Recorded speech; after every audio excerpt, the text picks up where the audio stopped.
and my. nobody can take it away from me as long as I make the payments. But but there's just something special about that. The idea of the American dream is the white picket fence, and there's just something special about that, and I think that we just gotten away from it. My name is Kevin McIntosh, and this is the Closing Table, where we talk to experts about their experience in real estate all across the country. Let's go.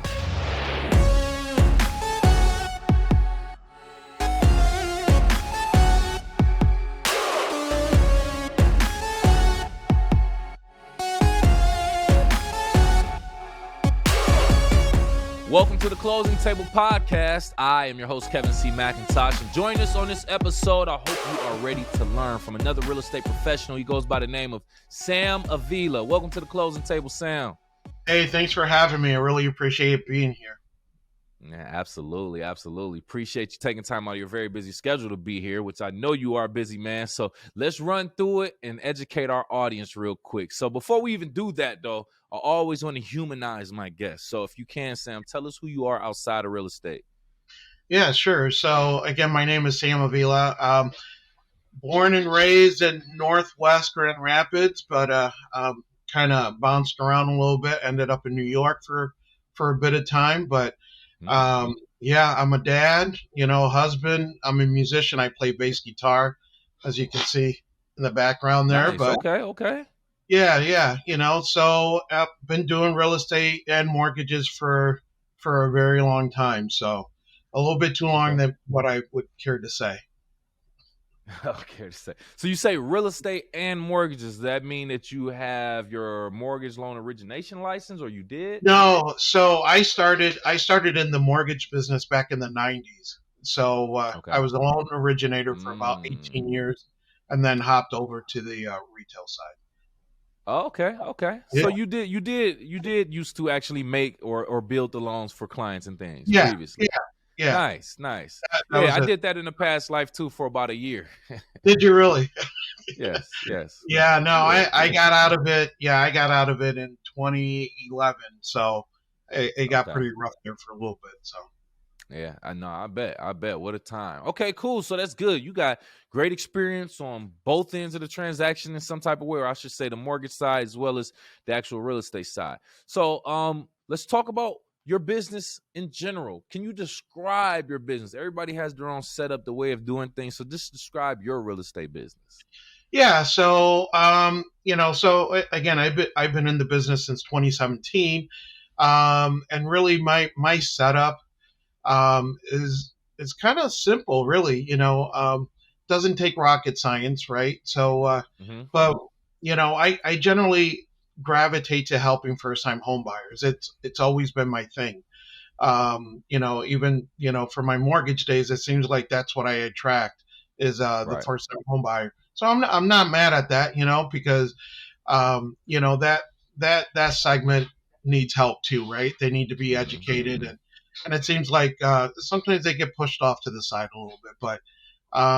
But yeah, I mean, as far as my setup is concerned, it's not rocket science, right? I have my CRMs and all that stuff to kind of keep me together. But yeah, I mean, nothing too crazy. There you go. Nice. You have your system. It works for you. It's obviously giving you success thus far. So it just speaks volumes to what how you manage your system. Good. Yeah. Northwest Grand Rapids. Yes, Is sir. this is currently your market? So we're talking about West Michigan for people who may not know. I just want you Right. to describe that part of the market. Describe your market for people who may have never been there. Yeah, Grand Rapids is a very unique place. If we had this conversation back in the 90s, everybody was getting out of town because there was nothing to do here, right? Yep, that's true. But the downtown has grown a lot.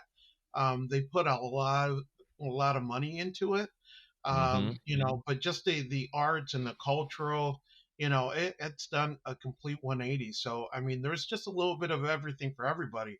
I love to eat, clearly, so there's a lot of great eateries down in that whole area. Nice. So, but no, it's just a little bit of everything for everybody. So it's a really great place to come and hang out. Man, I would agree. I would agree. I have family in Grand Rapids. I've been to Grand Rapids multiple times. Been to the museum there. My Yep. family is in that area, South Haven to be more Yeah. specific. But Yeah. travel to Grand Rapids very very often. I love Grand Rapids. Second largest city in Michigan for people who don't know. So it's Right. like I don't want to say the opposite of Detroit. It's on the opposite side of the state from Right. Detroit, but it has it still has that big city feel. There's things to do nowadays, like you said, back in the '90s, it's probably a completely different story. But they've Oh built yeah. that town up. They've invested in the infrastructure Yeah. and other type. They brought jobs there, so I love what they're doing in Grand Rapids. I love to see what's happening. It's a continuously growing city, It still is. growing. It is. Yeah. Yeah, and because of that, that really, that's really expanded the real estate market too, because there's so many people coming into the area. I think with everything, it's got its challenges, right? Mm-hmm. It's always nice to see a lot more people come in, but that increases demand and whatnot. But True. hey, it's all good. I'd rather live here True. than anywhere else. Well, maybe Not not in mad at it. December well, not so much in December, but January. I probably would like to go south, for a little bit, For get some sure. sun. Yeah, For yeah, sure. That's what's up. All right, so take us behind the economics of Grand Rapids. What is the real estate market look like? Do you have any data for us? yeah. Grand Rapids, like I said, is it's a unique um place. It almost feels like it's in its own little bubble, right? Because when the rest of the nation is, you know when things were down, when the business was slow, when the real estate Yeah. market was slow, it seemed like Grand Rapids stayed pretty healthy, and it did slow down a little bit, but it seems like anything that's under that 350 range is still a very hot commodity in Yeah. the area. So that's good. I mean, it's great for sellers. It's good for buyers too. Um, but that demand is there. But it's another indication of how healthy the area is, and it's not Right. depressed. So that's always good. Yeah. Yeah, no. All right, so you're saying 350 or anything below 350 is a hot number for the most Yeah. part. Quick, a lot of demand, a lot of offers. Have you seen an increase or a significant increase in home prices or sale to list prices in the last couple years, especially since the pandemic? Yeah, we've seen a little bit of that. It seems like it seems like, again, it just depends on, like, location, condition of the house and all that. But yeah, it seems like a lot of houses will see, they will be anywhere between, 5 to maybe 10% over list. But again, every house is different, right? Every situation is different. Hmm. But yeah, it's healthy. Let's say that. Got you. Be a Okay. little frustrating, but healthy. I get it. I understand. So also just real quick too, I just thought of this. Grand Rapids is the major city, right? Yeah, But there's still kind of like a metro area. You have surrounding cities, right. Kentwood, Wyoming, things Exactly. like that.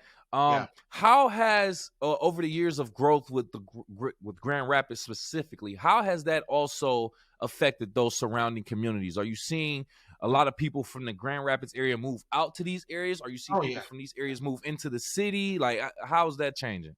Yeah, for sure we see, those areas start to grow as well, because people start spreading out. So, obviously you got Granville, you got Jenison, Hmm. Wyoming, Kentwood, Comstock Park. So people start to kind of gravitate to those areas to try to find a better deal. Right. And surprisingly, um, you know, we're starting to see a boom, like even in that Muskegon area, because Muskegon isn't that far from Grand Rapids. So Hmm. it's 30 minutes, 45 minutes or so. And we're starting to see a lot more, great deals there, especially like for first time home buyers that potentially can't hop into that Grand Rapids real estate market. But yeah, so we're starting to see like all these. all these attached areas to grow as well, which is great, you know, because it makes that whole area just very vibrant Yep, and correct, healthy. So correct. yeah, That was a perfect way to explain it. I was going to say it just makes everything more vibrant, more energy around yeah, those areas and things yeah, like that, which contributes to the overall feel and the environment of the growth, like we were just talking about. There's it, more things to do right. and things like that. So yeah, yeah, well Especially said, in the well said. summertime. Especially in the summertime. You Oh know, in yeah, the no, wintertime that's a we all fact. hibernate. You know. Yep, yep. So being a restaurant connoisseur, you know, you say you like breakfast spots and things like that. Grand Rapids does have a great selection of restaurants. I will say that also. I appreciate it.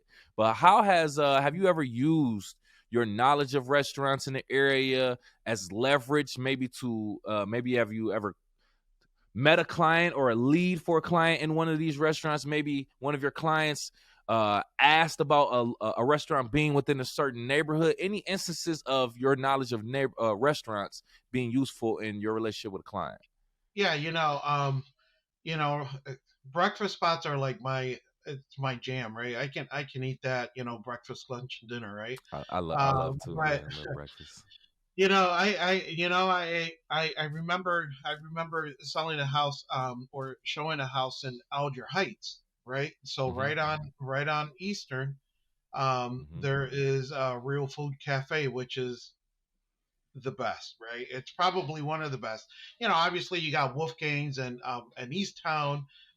They're also very good, but you know they're so good that it's so hard to get in there, especially in the weekends. You know, the lines are forever to get in. Oh wow. But yeah, you know, whenever I get the opportunity to meet somebody, you know, new, and if I can meet them at a restaurant, that's where I'm going. But you know, but like you said, you know, there's a lot of little spots throughout GR that you know there's just you can't beat, you know, Right. and that's just a testament of how the city has been growing in the last, you know, 15 20 years. So um, I love me some food though, that's for sure. So We all love some food for sure, especially some good food too. But oh I can yeah, kind of see that, right? So imagine you know you're talking to a client, and like you said, maybe you want to have a meeting, yeah, maybe a preliminary meeting, or maybe even after closing, you say, let's yeah, go to this restaurant. I know a great restaurant that yep, gets them more familiar with the neighborhood. You may yeah, take them to a spot that could be their new favorite and make them fall in love sure. with the community even more.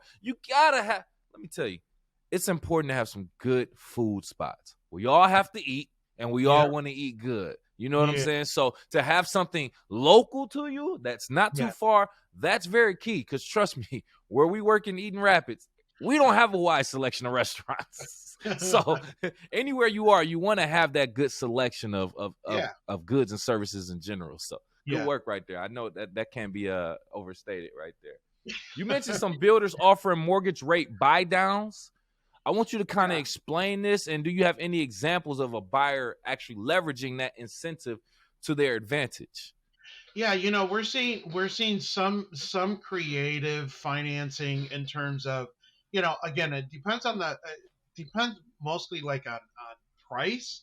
You know, it seems like you know, and when rates were higher, it was a lot more prevalent because people were trying to get into homes, but the rate was too high. So what some of the local builders were doing is that they would offer an incentive where they would help buy down an interest rate. So, for example, let's say that the rate was 8%, like it was, you know, 3 months ago. Mm-hmm. Um, you know, they would help somebody go in at 6%, and then that 2-1 buy down. Basically, what it means is that the rate is 2% lower the first year, and then it goes up 1% the second year, and then it goes to the normal rate the third year. Okay. So, Hmm. and there's a cost to that. So, what builders would do is that they would offer that as an incentive or like a seller's concession to help somebody get into a house that otherwise would have to wait. Um, you know, and like I said, that was a little bit more prevalent when rates were higher, but now that rates are Mhm. starting to come down, we may not see that as much. But that's all. You know, when the market kind of pivots, then you also have to pivot with the market to be able to create a win-win for somebody to get into a For sure. house. Yeah. For sure, for sure. Okay, I can completely understand that, especially when the rates were higher. What about now, though? Now that rates have kind of adjusted, are we seeing a little bit more leverage in sellers giving a little bit more concessions now? Are you Yeah. seeing that? Well, we're still very much in a seller's market, but that doesn't mean that we're not able to negotiate, win-win, for people. Right, So again, right, every right. every situation's different, but yeah, we're seeing a little bit more flexibility and sellers concessions to help people get into a house. So, but again, Okay. it just kind of really depends on what the situation is. No, I get it. I get it. Okay. Yeah, I've heard that from a few different agents, and I feel like that's like that's like a way of kind of saying where you kind of think the market is headed in a way. Like when you start saying, "Oh, we're starting to see sellers, give a little bit more to the buyers, or offer more concessions, like a lot Right. more than we did maybe 2 years ago or something like that." Then you Yeah. can kind of Yeah. say, "Okay, maybe we're still in the sellers market, like you said, but maybe we are teetering a little A bit little towards bit. neutral, A headed little that bit. way." Right, right, right. Just a little bit, Yeah, just little a bit. little bit. If it's a $250,000 house, you may not be able to get too much on it. But if Correct, we're correct. looking at a $500,000 house, there's a lot more flexibility there. Precisely, Yeah. precisely. A lot of people always talk about first time home buyers a lot. Right. People say, "Oh, I like helping first time home buyers, educate first time home buyers. My specialize in first time home." What about first time home sellers? I don't think That. too many people talk Yeah. about that because after you buy a home, in some cases, if it's not your forever home, you're going to go through the process of selling it, which is also a new experience. So, can you talk about assisting first time home sellers in that process and describe the education that you need to give them for them to make a successful transaction? Yeah. Exactly that. Somebody could, bought a house 10 years ago, and they're out of that market, right? They don't know. So when they decide that they're going to want to sell it, that's where that education piece comes in. At the end of the day, the job of an agent is to be able to create win-win situations for everybody, right? Mm-hmm. So um, so as far as the education piece of the seller is being able to show them, what the market is doing, what the trends are doing, what are other houses, what have they sold for. So, you're Yeah. kind of walking somebody through all that process so that they can make a well-informed decision and not just just do something willy-nilly, and then, regret it later. But that would be the education pieces, being able to show them the whole picture of what's going on, not only in the city but in their neighborhoods, because each neighborhood could be a little different too. So being Right, able right. to help True. educate them in that space is also very important. Good. Yeah. Well said right there too, because I've never really thought about. I think it was when I started researching you that I even thought about it. I don't know if there was something that came up on your page about first time home buyers, or maybe it was sellers. But I was just thinking, what about first time home sellers? Like nobody really Right. talks about that. Like it's not as, I mean, I wouldn't know, but I would think it's not as complex as buying a home, because when you're buying a home, you have to look for homes, you're visiting, you're doing all. It takes a lot more time. As a seller, Right. I would imagine on the seller side, it's a little bit more passive, right? You're Yeah. kind of just letting the agent do the work. You're taking the advice that they give you as far as decluttering the home, cleaning up, and doing things like that. But other than that, I would imagine Right. it's a lot more passive. That technically it should be that way, right? You Yeah. provide them the information to make that informed decision. They take your Yeah. advice, do what you need to do, and then if Right. everything works and goes into play, they'll come out with the transaction that they want. Right. So Yeah, I, yeah, I, I all the completely get that legwork is now. done up front, right? So all the legwork is Mm-hmm. done Mm-hmm. up front, and once that house hits the market, then yeah, it's a little bit more passive. I mean, my job as an agent doesn't slow down because there's open houses and marketing and doing all this other stuff. But yeah, my goal with everybody is trying to make real estate uncomplicated, right? It really Mm-hmm. shouldn't Mm-hmm. be, Mm-hmm. you know, it really shouldn't be as stressful as sometimes as it is. But as an agent, I'm the middleman trying to be able to to just make it nice, make it Right. easy, and try to make it as stress less as possible. I'm gonna be honest with you, man. Since we talking about that stress for first time home buyer, I think a lot of first time home buyers put the stress on themselves. Yeah. Now that may be an unpopular opinion, but I- that's what I honestly think. I think they just there's this whole view of, buying a home is very complex. It's super hard. It's not as easy as you think. And it is. It's not like going to the store and purchasing water, but at the same right. time, that's why we literally hire professionals so that they do Exactly. the job. As long as you do what they ask you to do, if you have questions, you ask them. It should technically be a relatively simple process for you. I mean, Right. that's just me. I haven't technically bought a home yet, even though I'm Yeah. kind of in the process. But you just do what you're asked. You give them the paperwork, give them the documentation, and just let the process flow. If you're a Yeah. professional agent like yourself, you're trying to you don't want your clients to experience any of the problems. You keep them updated, but you make sure that they don't worry about it. So I just wanted to put that out there. I think a lot of first time home buyers stress themselves. Would you agree? Disagree? It can be very emotional, right? And especially in a Yeah. competitive market.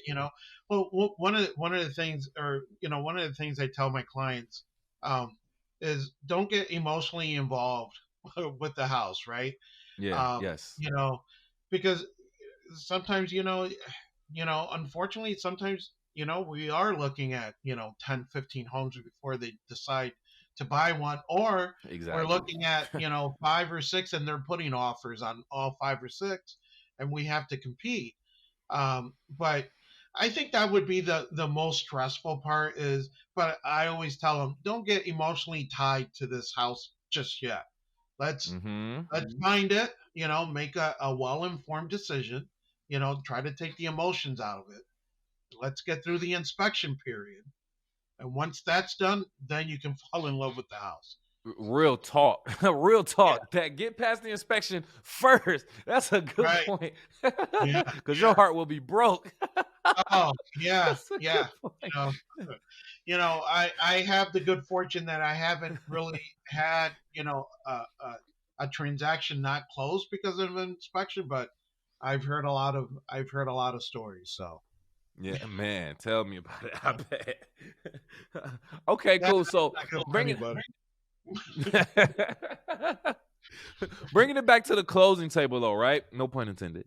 Yeah, This is where both agents with their clients are sitting. They're doing their negotiating on the final terms, right? But that's when an offer is presented, and then in some cases, a counter offer is presented. In the case that there's a counter offer on the table, how have you or do you successfully, let's say, navigate that counter offer to still make it a win-win for both parties? Whether yeah. whether that's an adjustment to the terms, to the price, to the I don't know, applications in a home. How do you navigate that?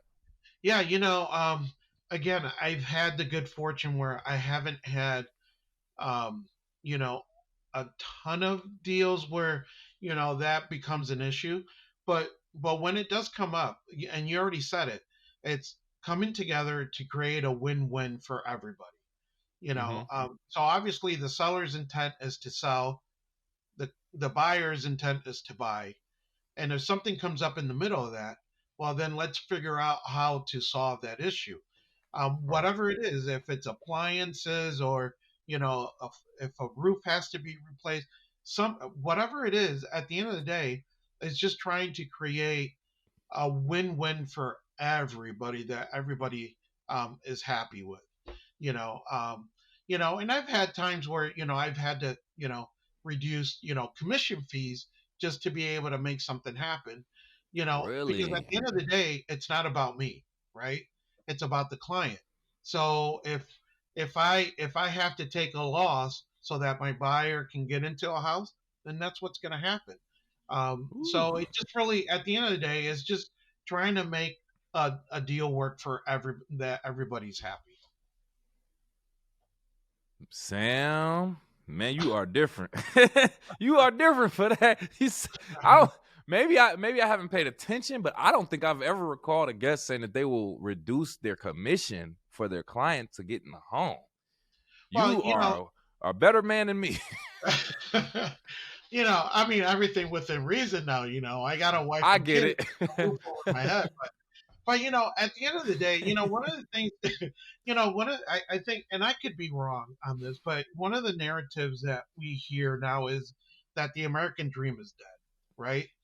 And Talk about what's it. the American dream? The American dream is, yeah, it's being able to buy something that's yours and to be able to plant roots, right? And grow your family. And hopefully it is your forever home and you grow old.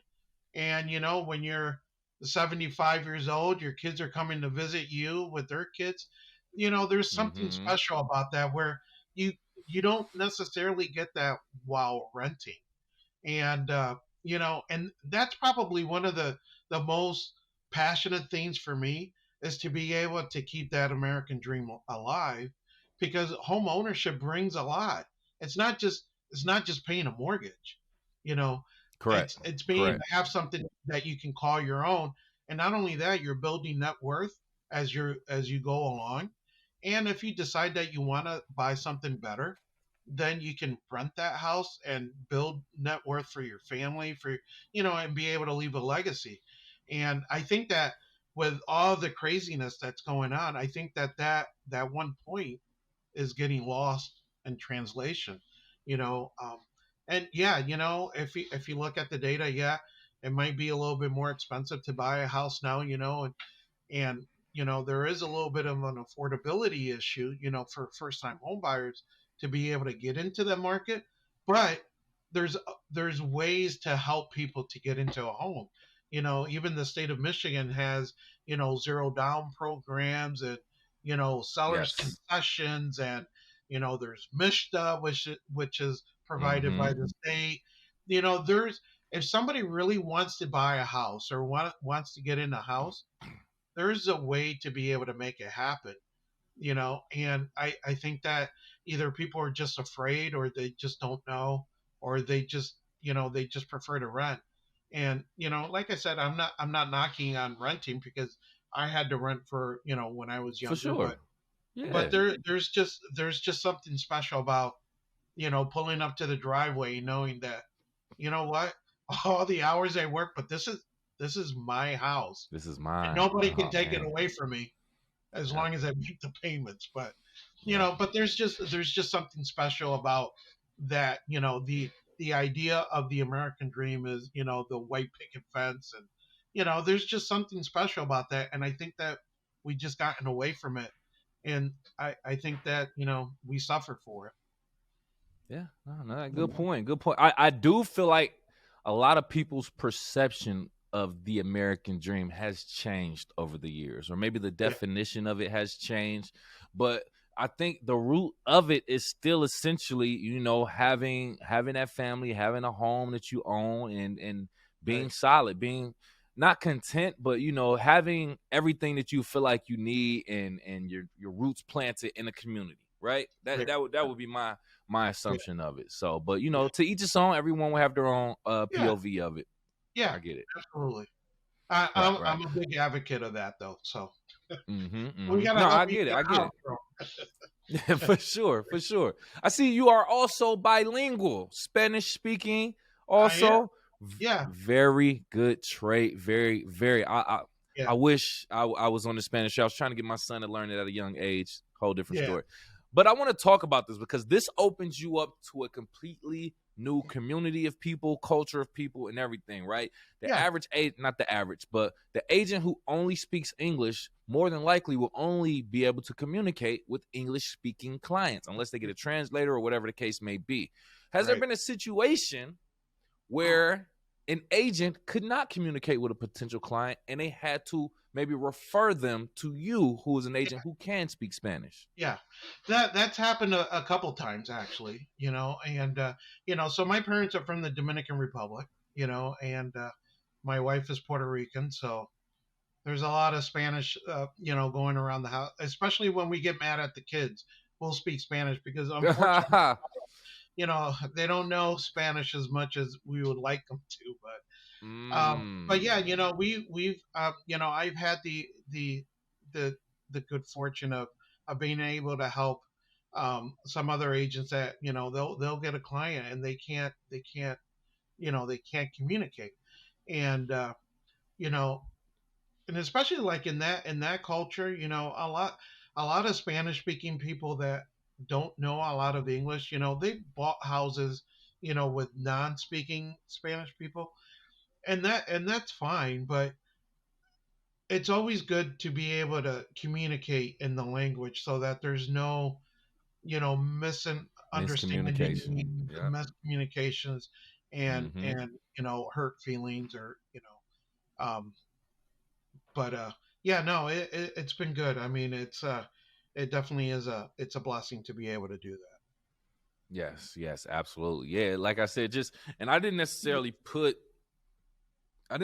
realize that until I recently had a conversation with a guest that spoke on that. Like, yeah, I Yeah, speak other languages, so I'm able to reach other audiences or other clients that other agents can't necessarily talk to. So that right, opens me up to more people. I can open up even an English speaking client that I may have selling a home. I can reach out to Spanish speaking or Chinese speaking clients or potential leads, buyers, I should say, who are interested in that property rather than just reaching out to anyone who speaks English. So once I right. understood that and I saw it, I said, wow, it makes sense. Yeah, Being bilingual, excuse me, or speaking another language outside of English, especially in the United States, very valuable asset. Very yeah, valuable. yeah, absolutely. And it's just adding value to people's lives, right? Mm-hmm. To be able to not only just help them get a house, but being able to educate them on how the process is. I think that anybody that buys or even sells a house, they should know how to do it, right? They should, by the time that the transaction done, they should be able to do my job, right? you Ooh, know okay. it shouldn't be, the act of real estate is not, we don't work for the FBI, right? you know it should be clear and transparent, and Yep. somebody should know from start to finish how everything works, right? Because Yeah. No, how, that's how fair. are how are you gonna, make one of the biggest purchases of your life and just be in the dark, right? So Right. I always try to hopefully probably over communicate, but my intent is to make sure that everybody knows, and especially like, you know with the bilingual part of it, um that's another hurdle to get over, because some of those clients, they just don't know what they don't know. So Correct. um Correct. it's very easy to potentially take advantage of somebody like that. I don't, but I'm just saying it's just very easy to For to sure. for that to happen. So I always err on the side of over communicate, and like I said, by the time we're done, they should be able to do my job.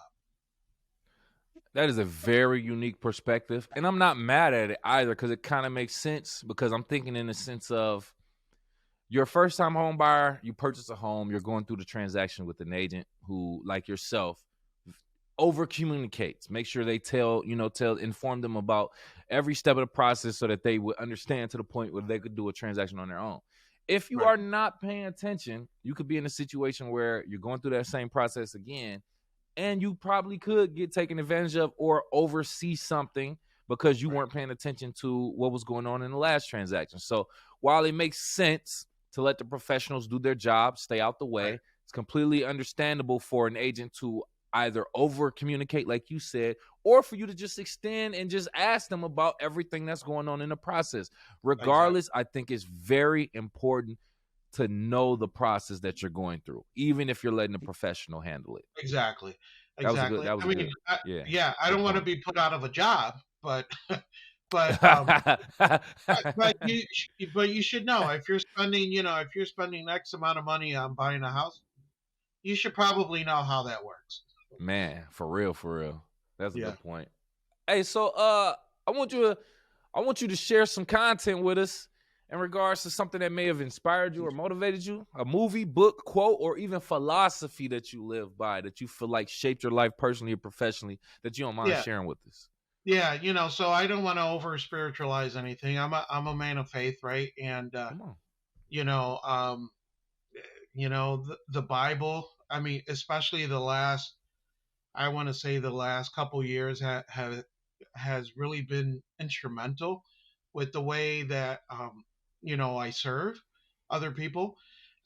So I would say that's my number one, right? So that's my go-to. I listen to a lot of audiobooks, Mm-hmm. podcasts too, but I listen to Ed Milet. So he's got a book that's called The Power of One, which is really great. Which you know um, is just being able to stay persistent, and going after what you're going for.